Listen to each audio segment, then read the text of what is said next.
Imagine uma estrela morta, mais ou menos do tamanho da Terra, mas tão densa que uma única colher de chá feita do material dela pesaria toneladas aqui no nosso planeta. Agora imagine essa estrela sendo esticada, rasgada e devorada por um monstro invisível no espaço. Pela primeira vez na história, talvez a gente tenha flagrado exatamente isso acontecendo. E o mais impressionante, o telescópio que captou o crime estava olhando para o lugar certo, na hora exata em que tudo começou. Para entender por que isso é tão importante, a gente precisa voltar um passo e falar de buracos negros. Você provavelmente já ouviu falar deles, regiões do espaço onde a gravidade é tão forte que nem a luz consegue escapar. Mas o que pouca gente sabe é que os buracos negros vêm, basicamente, em dois tamanhos bem conhecidos. De um lado, temos os buracos negros estelares, que nascem quando uma estrela grande morre e colapsa. Eles têm algumas poucas vezes a massa do nosso Sol. Do outro lado, temos os monstros supermassivos, que ficam no centro das galáxias e podem ter milhões ou até bilhões de vezes a massa do Sol. O problema é que falta o meio dessa história. Os astrônomos passaram décadas procurando os chamados buracos negros de massa intermediária, aqueles que estariam entre os dois extremos. Eles seriam como um elo perdido, a peça que explicaria como os pequenos viram gigantes. Só que encontrar provas claras da existência deles tem sido muito difícil. E é exatamente aqui que entra a estrela morta da nossa história. A protagonista dessa descoberta é uma anã branca. Esse é o destino que espera a maioria das estrelas parecidas com o nosso Sol. Quando elas ficam velhas e gastam todo o combustível, elas não explodem de forma espetacular, elas encolhem e viram um núcleo apagado, compacto e incrivelmente denso, do tamanho de um planeta. É uma brasa cósmica, o cadáver de uma estrela. E, segundo o que foi divulgado pelo portal de ciência Science Daily, astrônomos podem ter testemunhado um dos eventos mais raros e dramáticos já vistos no cosmos, um buraco negro de massa intermediária, justamente aquele elo perdido, despedaçando uma dessas anãs brancas e devorando seus restos.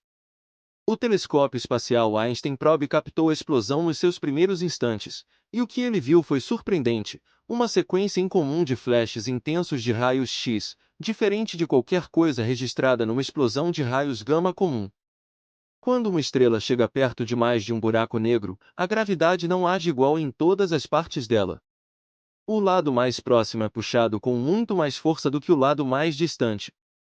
O resultado é que a estrela é literalmente esticada, num processo que os cientistas apelidaram, de forma bem visual, de espaguetificação. A estrela vira um longo fio de matéria que espirala para dentro do buraco negro, aquecendo a temperaturas absurdas e brilhando em raios X.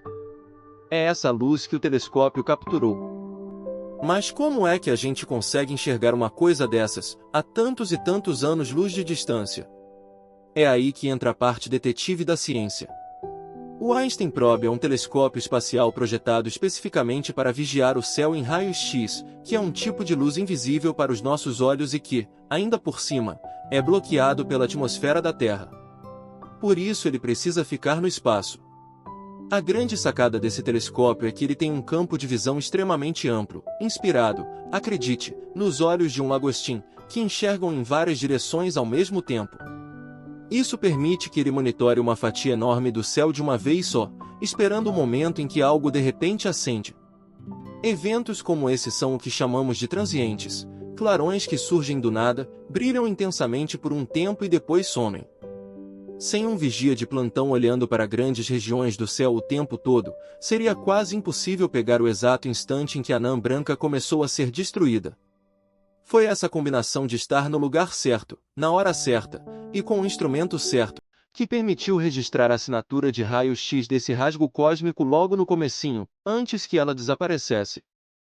E por que isso importa tanto, além de ser uma cena de tirar o fôlego? Por algumas razões bem profundas. Primeiro, se confirmado, esse seria um dos indícios mais fortes de que os buracos negros de massa intermediária realmente existem.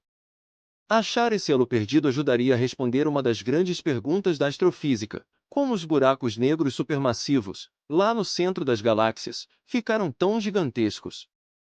Será que eles começaram como buracos negros médios e foram crescendo aos poucos, engolindo estrelas e se fundindo uns com os outros?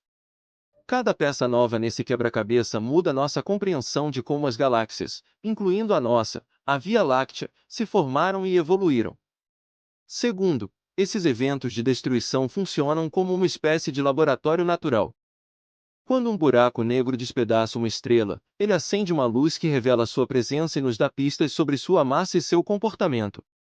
Em outras palavras, a própria estrela morta vira uma lanterna que ilumina, por um breve momento, um objeto que normalmente seria completamente invisível. É a natureza nos entregando uma oportunidade rara de estudar um monstro que, em condições normais, ninguém conseguiria ver. Agora, é preciso ser honesto sobre os limites do que sabemos, porque ciência de verdade também é reconhecer as dúvidas. Essa interpretação ainda é uma forte possibilidade, não uma certeza absoluta. Por isso os pesquisadores usam palavras cuidadosas como pode ter acontecido. Ainda restam perguntas em aberto. A massa exata desse buraco negro precisa ser melhor determinada para confirmar que ele realmente cai na faixa intermediária. Os astrônomos também querem entender por que essa sequência de flashes de raios-x foi tão diferente do padrão esperado. O que exatamente, na física de uma anã branca sendo dilacerada, produz esses pulsos tão peculiares? E será que existem outras explicações possíveis para o mesmo sinal? Responder isso vai exigir mais observações, comparação com outros eventos parecidos, provavelmente, anos de análise. Essa cautela não é fraqueza da ciência, é justamente a força dela. As descobertas mais importantes começam assim, como um sinal intrigante que a comunidade científica passa a investigar a fundo. E você pode estar se perguntando, o que eu tenho a ver com um buraco negro engolindo uma estrela a anos-luz de distância? Mais do que parece. Os raios-x que esse telescópio detectou são exatamente o mesmo tipo de radiação usada no aparelho que tira uma chapa do seu braço quebrado no hospital. A diferença é que, no espaço, eles revelam a violência da gravidade em sua forma mais extrema.